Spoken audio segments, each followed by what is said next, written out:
स्वागत है आप सबका हमारे YouTube channel freedom fact study में। आज हम लोग पढ़ेंगे कक्षा 8 गणित अभ्यास 13D, ठीक है ना। वृत्त और चक्रीय चतुर्भुज भाग 3, ठीक है ना। भाग 2 हम लोग पढ़ चुके हैं, आज भाग 3 पढ़ेंगे। इसके 5, 6, 7 3 सवाल बचे हुए हैं। तीनों सवाल को आज हम लोग खत्म कर देंगे, ठीक है। देखिए इसमें दिया हुआ है कि पार्श्व चित्र में 13 यहाँ पे 3 6 ये 3 है, ठीक है ना, 36 है, 3 6 13.36 में चतुर्भुज, ठीक है ना, PQRS चतुर्भुज PQRS के अंतर्गत बना, ठीक ना। अंतर्गत मतलब अंदर में बना है, मतलब के अंतर्गत बना है, मतलब ये वृत्त के अंतर्गत बना है, वृत्त के अंतर्गत बना है। यदि कोण R, मतलब कि कोण R बराबर 80 डिग्री, अगर कोण यस बराबर 85 डिग्री, तो P और Q का मान ज्ञात करना है। ये P का मान और ये Q का मान बताना है हमको। तो देखिए ये वृत्त पे है और वृत्त पे सारी रेखाएं इसको स्पर्श कर रही हैं, इसका मतलब ये चक्रीय चतुर्भुज है। बात समझ में आ गया। जब ये चक्रीय चतुर्भुज है, साफ नहीं दिख रहा है क्या आप लोगों को? 1 मिनट रुक जाइएगा, 1 मिनट थोड़ा सा इसका ब्राइटनेस कम करने दीजिए। ये 1 मिनट क्यों नहीं ऐसा दिख रहा है? अब सही हो गया, ठीक है ना। अब देख लीजिए ये चक्रीय चतुर्भुज है, तो चक्रीय चतुर्भुज में हम लोग क्या करते हैं कि आमने सामने कोणों का योग कितना होता है? 180 डिग्री। तो हम लोग लिख सकते हैं यहाँ पे, देखिए कि मतलब कि चतुर्भुज ABCD लिखेंगे ये कि पार्श्व चित्र में या फिर लिख सकते हैं कि चतुर्भुज चतुर्भुज चतुर्भुज PQRS एक चक्रीय चतुर्भुज है। एक क्या हमारा है? चक्रीय चतुर्भुज है, चक्रीय चतुर्भुज है, भुज है, चक्रीय चतुर्भुज है, ठीक ना। अतः चक्रीय चतुर्भुज के यहाँ पे लिख सकते हैं कि अतः अतः चतुर्भुज के चतुर्भुज अतः चक्रीय चतुर्भुज लिखिएगा, ठीक ना। चक्रीय चतुर्भुज भुज के, ठीक ना, सम्मुख कोणों का योग, सम्मुख कोण का योग कितना होता है हमारा? 180 डिग्री होता है, होता है। चूंकि लिखिएगा यहाँ पे चूंकि, ठीक ना, अतः नहीं चूंकि, ठीक ना। इसलिए, ठीक ना, इसलिए कोण आर, कोण आर, ठीक ना, प्लस कोण यहाँ पे P बराबर 180 डिग्री, क्योंकि ये दोनों क्या है? यहाँ पे लिख सकते हैं 80 डिग्री, इसको ब्रैकेट में लिखिएगा। ये क्या है हमारा? अतः ये क्या है? सम्मुख कोण है, सम्मुख कोण है, सम्मुख कोण है। ये आधा म रहेगा फिर म रहेगा, ठीक ना। सम्मुख कोण है, ठीक है ना। यहाँ आप देखिए कोण आर की वैल्यू दिया हुआ हमारा कितना? हमारा कोण आर की वैल्यू दिया हमारा 80 डिग्री, तो 80 डिग्री लिख दीजिएगा। कोण पी की वैल्यू नहीं पता है तो कोण पी लिखिएगा, प्लस, अरे सॉरी, बराबर है तो बराबर लिखिएगा। 180 डिग्री है तो 180 डिग्री। अब देखिए ये प्लस उधर जाकर माइनस हो जाएगा, तो कोण पी बराबर बचेगा सिर्फ और सिर्फ 180 और माइनस का 80 बराबर कोण पी बराबर हो जाएगा हमारा 100 डिग्री, 100 डिग्री। मतलब कोण पी का मान हमारा निकल करके आ गया 100 डिग्री, ठीक है ना। इसी प्रकार, ठीक ना, यहाँ पे लिख सकते हैं इसी प्रकार, इसी प्रकार, प्रकार इसी प्रकार, जिस प्रकार से ये किए इसी प्रकार, ठीक ना। कोण यहाँ पे हो जाएगा हमारा एस और प्लस कोण यहाँ पे हो जाएगा हमारा क्यू बराबर 180 डिग्री। अब ये भी 180 डिग्री क्यों? क्योंकि सम्मुख कोण है, चक्र चतुर्भुज के ये क्या हमारा है? सम्मुख कोण है, मुख कोण, ठीक ना, है सम्मुख कोण है, सम्मुख है ये, ठीक ना, सम्मुख कोण है, ठीक है ना। अब कोण यस की वैल्यू दी है हमारा कितना है? 85 डिग्री, तो 85 डिग्री प्लस यहाँ पे दिया हुआ कोण क्यू, तो कोण क्यू बराबर 180 डिग्री, तो 180 डिग्री। अब ये 85 उधर जाके माइनस हो जाएगा, मतलब कोण क्यू बराबर यहाँ पे हो जाएगा 180 डिग्री माइनस 85 डिग्री। अब कोण क्यू बराबर यहाँ पे हो जाएगा हमारा 95 डिग्री, ठीक ना। और ये इसका क्या हो जाएगा? हमारा आंसर हो जाएगा। तो इस तरीके से इस सवाल को हमको निकालना था, इस तरीके से आप आराम से निकाल सकते हैं, ठीक है। इसमें और भी तरीके हो सकते हैं, बहुत सारे लोग बहुत तरीके से बताएंगे, लेकिन ये वाला थोड़ा सिंपल है इसलिए मैं इसको बता दिया इस तरीके से। लिख कर भी करना है, इसके पूरे नंबर दिए जाएंगे आपको, ठीक ना। इसमें मान ही ज्ञात करना है, मान निकल के आ गया है, ठीक है। अब हम लोग चलते हैं इसके अगले सवाल, छठे सवाल को देखते हैं। छठा सवाल हमारा दिया हुआ है कि पार्श्व चित्र में मतलब यहाँ पे हो जाएगा 13 बार लिखते हूँ, ठीक ना। 13.37 में दो वृत्त, ठीक ना, एक दूसरे को बिंदु P और Q पर प्रतिच्छेदित करते हैं, P और Q पर प्रतिच्छेदित करते हैं। चक्रीय चतुर्भुज APQC तथा यहाँ पर हो जाएगा B, ठीक ना, पी और यहाँ पे जो क्यू डी इस प्रकार है कि यहाँ पे है कि ए पी और बी, मतलब कि है कि ए पी और यहाँ पे हो जाएगा बी, तथा सी क्यू डी रेखाखंड है, सी क्यू डी एक रेखाखंड है। अब देखिए कोण ए बराबर यहाँ पे दिया हमें 95 डिग्री, तो कोण ए बराबर यहाँ पे हो जाएगा 95 डिग्री। अब कोण यहाँ पे सी बराबर यहाँ पे दे दिया हमारा, सी बराबर यहाँ पे हो जाएगा 80 डिग्री, ठीक ना। एक चीज और मैं बताना चाहूंगा आप लोगों को, ठीक ना, कि इसमें जो ये रेखा है ना, ये इसको स्पर्श करके जाएगा। यहाँ पे थोड़ा सा मेरा गड़बड़ हो गया है, ठीक ना, यहाँ पे इस तरीके से जाएगा। अब पूछिए कि इस तरीके से जाएगा, इस तरीके से यहाँ पे जाएगा, ठीक है ना। और ये जो रेखा है थोड़ा सा ये ऊपर, मतलब इस तरीके से, क्यों? क्योंकि देखिए अगर चक्री चतुर्भुज में अंदर की तरफ हो जाएगा तो बहुत सारे लड़के कहेंगे क्या चीज चक्री चतुर्भुज तो है ही नहीं है, क्योंकि ये अंदर की तरफ है।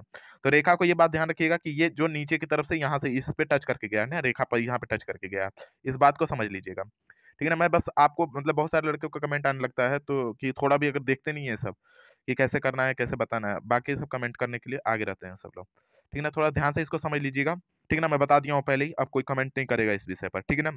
यहाँ पे देख लीजिए ये रेखा रेखा बन गया हमारा। अब देखिए कोण बी, ठीक ना, कोण बी यहाँ पे दिया हुआ कोण बी, कोण डी मतलब ये वाला कोण डी, यहाँ पे दिखा है कोण ए पी क्यू मतलब ए पी, ठीक ना, ए पी क्यू मतलब नीचे वाला कोण, यहाँ पे जाएगा पी क्यू डी मतलब कि यहाँ पे देखिए पी क्यू और डी, पी क्यू डी मतलब ये वाला हमको ज्ञात करना है। देखिए एक ये ज्ञात करना है, एक ये ज्ञात करना है, एक ये ज्ञात करना है और एक ये ज्ञात करना है, ठीक है। ज्ञात कर लेते हैं हम लोग, कोई दिक्कत नहीं है हम लोगों का। अब देखिए अब एक चीज बस दिमाग रखिएगा कि चक्रीय चतुर्भुज के सम्मुख मतलब कि सम्मुख मतलब कि कोण संपूरक होता है, या फिर लिख सकते हैं 180 डिग्री का होता है, ठीक ना। योग 180 डिग्री का होता है, तो यहाँ पे लिखेंगे चक्रीय चतुर्भुज, ठीक ना। चक्रीय हल है, यहाँ से डायरेक्ट हम लोग लिख लेते हैं चक्रीय चतुर्भुज, चतुर्भुज, ठीक ना, चक्रीय चतुर्भुज। पेंसिल से लिखूं क्या? चक्रीय चतुर्भुज के, ठीक ना, सम्मुख मुख कोण का योग 180 होता है, योग 180 होता है। एक दूसरा तरीका भी ये भी लिख सकते हैं कि चक्रीय चतुर्भुज के सम्मुख कोण 180 अंश होते हैं। सम्मुख मतलब आमने सामने, ठीक ना। और योग लिख दिए कि सम्मुख कोणों का योग मतलब ये सम्मुख इसका है, इन दोनों का योग, ठीक ना, 180 डिग्री, ठीक ना, 180 डिग्री होता है। अब लिख सकते हैं कि कोण ए बराबर, यहाँ पे लिख देते हैं हम लोग कि कोण ए, ठीक ना, कोण ए, और यहाँ पर हो जाएगा कोण, यहाँ पर हो जाएगा प्लस कोण क्यू, क्यू बराबर यहाँ पे 180 डिग्री। कोण ए कोण क्यू का सम्मुख है, यहाँ पे देखिए कोण ए कोण क्यू का सम्मुख है, इसके सम्मुख है, तो कोण ए क्यू का 180 डिग्री दोनों को। कोण ए बराबर कितना दे दिया हमारा 95, तो 95 लिख देंगे, 95 डिग्री, और प्लस कोण क्यू बराबर हो जाएगा हमारा 180 डिग्री, 180 डिग्री। तो कोण यहाँ पर हो जाएगा क्यू बराबर, यहाँ पर हो जाएगा 180 और माइनस यहाँ पर 95, तो कोण क्यू बराबर इसमें से घटा देंगे कितना हो जाएगा 95, मतलब घटाते हैं तो कितना हो जाएगा हमारा 75, तो इसका हो जाएगा हमारा, ये हो जाएगा हमारा 85, सॉरी 85, ठीक है, 85 हो जाएगा। क्यू बराबर हमारा हो जाएगा 85, यहाँ पे देखिए हम लोग निकाल देंगे, यहाँ हो जाएगा 85 डिग्री, ये चीज निकल करके आ जाएगा। दूसरा हम लोग ये तो एक चीज निकाल दिए यहाँ से, ठीक है ना। दूसरा इसी में निकालेंगे, दूसरा एक कोण, यहाँ पर हो जाएगा कोण सी प्लस कोण यहाँ पर हो जाएगा पी, कोण पी बराबर यहाँ पे 180 डिग्री। क्यों? क्योंकि इसी रूल से निकल रहा है, इसलिए ये वाला नियम से चक्रीय चतुर्भुज के सम्मुख कोणों का मान 180 अंश होता है, मतलब कोण सी का सम्मुख कोण कोण पी होगा, इसका मतलब कोण सी और प्लस कोण क्यू बराबर 180 डिग्री। कोण सी की वैल्यू कितना दिया हमारा 80 डिग्री, तो 80 डिग्री, अब प्लस कोण पी का पी नहीं पता है, पी निकालना ही है तो पी लिख देंगे, बराबर कितना हो जाएगा 180, तो 180 हो जाएगा। ये 80 उधर जाके घट जाएगा, तो मतलब कोण पी बराबर यहाँ पर हो जाएगा 180 और माइनस कितना हो जाएगा हमारा 80, बराबर यहाँ पे घटा लेंगे तो कोण पी बराबर कितना हो जाएगा हमारा 100 डिग्री। कोण पी बराबर कितना आ गया हमारा 100 डिग्री, यहाँ पे हो जाएगा हमारा 100 डिग्री, कोण पी बराबर हमारा 100 डिग्री आ गया। अब देखिए इसमें क्या बोला हमारा, दूसरा चीज हम लोग को निकालना है यहाँ पे बी का और डी का और यहाँ पे क्यू का। तो एक नियम और लिख लीजिएगा चक्रीय चतुर्भुज का, हम लिख दे रहे हैं कि चक्रीय चतुर्भुज के, ठीक ना, चक्रीय चतुर्भुज के बहिष्ठ कोण मतलब बाहर के कोण, बहिष्ठ का मतलब क्या होता है बाहर का, मतलब इसके बहिष्ठ कोण ये और इसका बहिष्ठ कोण ये, ठीक ना। चक्रीय चतुर्भुज के बहिष्ठ कोण शीर्षाभिमुख कोण होते हैं, शीर्षाभिमुख मतलब जितना ये है इसका इतना ये भी होगा, ठीक ना। यहाँ पे अगर जितना ये दिया है उतना ये भी ये दे देगा, मतलब शीर्षाभिमुख का मतलब ये हो जाएगा, ठीक है, बात समझ में आ गया।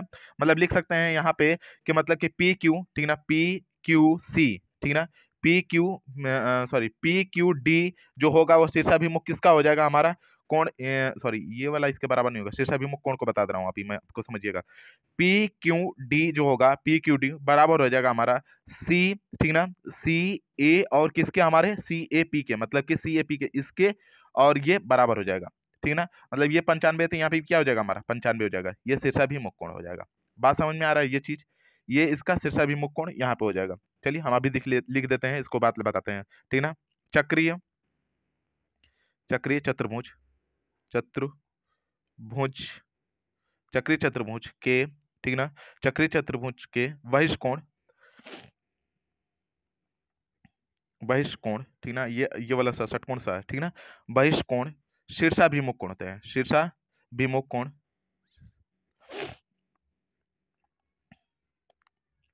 ठीक ना, शीर्षाभिमुख कोण ठीक ना, के बराबर कोण होता है, के बराबर कोण होता है, कोण, ठीक ना, होता है। अब बात को ध्यान से समझिएगा, शीर्षाभिमुख कोण के बराबर कोण होता है।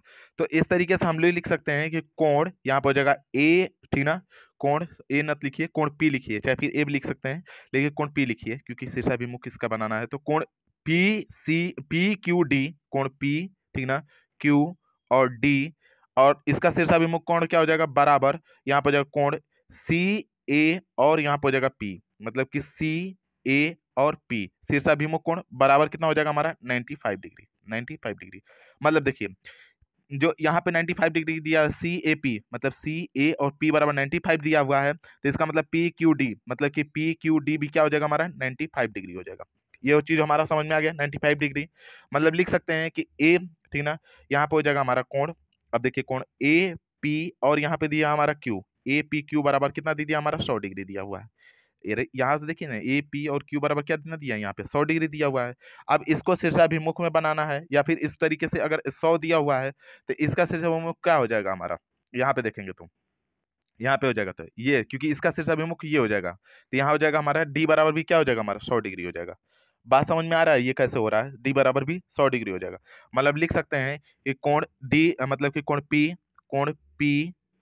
कोण पी बराबर कोण डी, डी बराबर 100 डिग्री शीर्षाभिमुख से। यहां से लिख सकते हैं क्या चीज, शीर्षाभिमुख कोण से, शीर्षाभिमुख कोण से, भी मुख कोण से, कोण से, कोण से, शीर्षाभिमुख कोण से। ये बात समझ में आ गया, शीर्षाभिमुख कोण से। अब देखिए इसका शीर्षाभिमुख कौन होगा, इसका शीर्षाभिमुख कौन होगा, जब हम लोगों का इसका शीर्षाभिमुख ये होगा तो इसका शीर्षाभिमुख ये हो जाएगा। बात समझ में आ गया। तो अतः लिख सकते हैं कि कोण सी और बराबर कोण सी, सॉरी इसका शीर्ष जब यहाँ पे आ गया चक्री चतुर्भुज ये भी तो हो जाएगा, इस तरीके से लिख दीजिए, चक्री चतुर्भुज ही बना दीजिए। लिख देंगे कि कोण क्यू और प्लस कोण बी बराबर यहाँ पे हो जाएगा हमारा 180 डिग्री, 180 डिग्री। कोण क्यू बराबर 95 डिग्री और प्लस कोण बी बराबर हो जाएगा हमारा ऐसे ही बराबर यहाँ पे हो जाएगा हमारा 180 डिग्री। अब कोण बी बराबर यहाँ पे हो जाएगा हमारा 180 और माइनस यहाँ पे 95, तो कोण बी बराबर यहाँ पे हो जाएगा हमारा क्या हो जाएगा हमारा 85 डिग्री। अब यहाँ पे 85 आ जाएगा, ठीक है ना, 85 डिग्री, 85। यही हमको बस ज्ञात करना था और ये हम लोग ज्ञात करके रख दिए हैं। अब ये सोच रहे होंगे कि क्यू बी कैसे आ गया, तो ये चक्री चतुर्भुज से, ये कैसे आया हमारा चक्री चतुर्भुज से, ठीक है, यहाँ पे लिख दीजिएगा चक्री चतुर्भुज से, चक्री चक्री चतुर्भुज से, भुज से, चक्री चतुर्भुज से। दिख नहीं रहा होगा तो देख लीजिएगा थोड़ा सा ध्यान से, मैं बोल दे रहा हूँ चक्री चतुर्भुज से लिखा हूँ, ठीक ना। यहाँ पे चक्री चतुर्भुज से कैसे, देखिए पी के चक्री चतुर्भुज के सम्मुख कोणों का योग कितना होता है 180 डिग्री, मतलब क्यू और बी, मतलब कोण बी और कोण क्यू क्या हो चक्री चतुर्भुज के सम्मुख कोण है, मतलब इन दोनों का योग कितना हो जाएगा 180 अंश। मतलब कि कोण बी क्यू का मान हमें पता है 95 डिग्री, तो कोण बी का मान कितना हो जाएगा, कोण बी को नहीं पता है तो कोण बी लिखेंगे बराबर कितना हो जाएगा 180 अंश, मतलब कोण बी बराबर ये प्लस उधर जाकर माइनस हो जाएगा तो क्या हो जाएगा हमारा 85 डिग्री। तो यही इसका क्या हो जाएगा आंसर। इस तरीके से ये सारे आंसर आपको निकाल दिया हूँ, अब आप लोग आंसर इसका देख सकते हैं, ठीक ना, जो जो दिया हुआ उस तरीके से इसका आंसर आप निकाल सकते हैं। 3-4 आंसर होगा इसका, 2-3 सवाल पूछा भी था, ये तो ये सारे आंसर आपके निकल गए हैं, 1 2 3 4 4 आंसर निकल चुके हैं, ठीक ना। तो इस तरीके से इस सवाल को करना था। आज के लिए इतना ही, एक सवाल बच गया क्या, ये ज्यादा लंबा वीडियो हो जाएगा, चलिए इसको कर ही देते हैं। आज 14 मिनट है, 4-5 मिनट में 20 मिनट में हो जाएगा, चलिए ठीक है इसको कर देते हैं छठे 7वां सवाल को। सातवां सवाल हमारा दिया हुआ है कि पार्श्व चित्र में मतलब पार्श्व चित्र में 13.38 में मतलब कि यहाँ पे दिया है ए बी सी डी। ए देखिए, बी सी देखिए, सी देखिए, डी देखिए। एक चक्रीय चतुर्भुज है, मतलब सी बराबर x डिग्री दिया हुआ है, कोण ए बराबर दिया हुआ है 2x, तो x का मान ज्ञात करना है। देखिए हम थोड़ा सा जल्दी से कर लेंगे। चक्रीय चतुर्भुज के यहाँ पे लिखेंगे, चक्रीय चतुर्भुज के, ठीक ना, चक्रीय चक्रीय चतुर्भुज भुज के, ठीक ना, चक्रीय चतुर्भुज के सम्मुख कोणों का, सम्मुख कोण का योग बराबर 180 डिग्री, 180 डिग्री। तो कोण ए प्लस कोण सी बराबर 180 डिग्री, ठीक ना, चक्रीय चतुर्भुज से, ठीक ना, यहाँ पे लिख सकते हैं चक्रीय चतुर्भुज से, चतुर्भुज से, चक्रीय चतुर्भुज से ये नियम लग रहा है। तो यहाँ पे देखिए कोण ए बराबर कितना दिया हमारा 2x, तो 2x कर लेंगे, 2x हो जाएगा। और प्लस कोण सी बराबर x है, तो x कर लेंगे। अब इन दोनों को जोड़ने के बाद कितना आ जा रहा है 180 डिग्री, तो 180 डिग्री कर लेंगे। तो कोण यहाँ पे देखिए 180 डिग्री, इन दोनों को जोड़ेंगे x, 2x और x को जोड़ेंगे तो कितना हो जाएगा हमारा 3x हो जाएगा, 3x डिग्री बराबर कितना हो जाएगा हमारा 180 डिग्री। मतलब कि x बराबर कितना हो जाएगा, अगर ये दोनों के बीच में गुणा उधर जाके भाग हो जाएगा, मतलब 180 डिग्री और बट्टे में कितना हो जाएगा 3, दोनों को कट कर लेंगे तो कितना हो जाएगा हमारा 60 डिग्री। मतलब x की वैल्यू निकालनी थी, x की वैल्यू कितना हो जाएगी हमारी 60 डिग्री। और यही इसका क्या हो जाएगा आंसर, क्योंकि हमको x का मान निकालना था, तो x डिग्री का मान कितना हो जाएगा 60 डिग्री। हम निकाल सकते हैं कि कोण a का मान कितना होगा, तो कोण a बराबर कितना हो जाएगा हमारा 2x दिया हुआ है, तो 2 और x की वैल्यू हमने निकाले हैं 60, तो गुणे कितना हो जाएगा हमारा 60 डिग्री बराबर दोनों को कर लेंगे तो 120 डिग्री। कोण यहाँ पे जगह c बराबर कितना दिया हमारे x, और x डिग्री का मान अभी हम लोग निकाले हैं कितना आया है 60, तो इसकी जगह पे 60 डिग्री, मतलब कोण c का मान कितना हो जाएगा 60 डिग्री। और दोनों को जोड़ के देखिए 60 और 120 कितना हो जाएगा 180 डिग्री, क्योंकि आना भी चाहिए। चक्रीय चतुर्भुज के मतलब के सम्मुख कोणों का योग कितना होता है हमारा 180, थे दोनों को जोड़ के देख लीजिए 180 आंसर आ जाएगा, ठीक ना। तो इस तरीके से इसको आपको करना था और ये इसका आंसर हो जाएगा। ये वाला मेन आंसर है, क्योंकि 60 ही होगा, क्योंकि x की वैल्यू पूछा था, यहाँ पे x का मान पूछा था, तो x का मान यहाँ पे 60 डिग्री। ये तो मैं ऐसे निकाल के दिखा दिया आप लोग कि किसका आंसर ये हो जाएगा। ए का भी मान निकाल सकते हैं, बी का भी मान निकाल सकते हैं, आपको यहीं तक करना है बस, सिंपल सा, ठीक है ना। तो आज इतना ही हो गया आप खत्म। आगे का सवाल हम लोग अगली वीडियो में देखेंगे। धन्यवाद।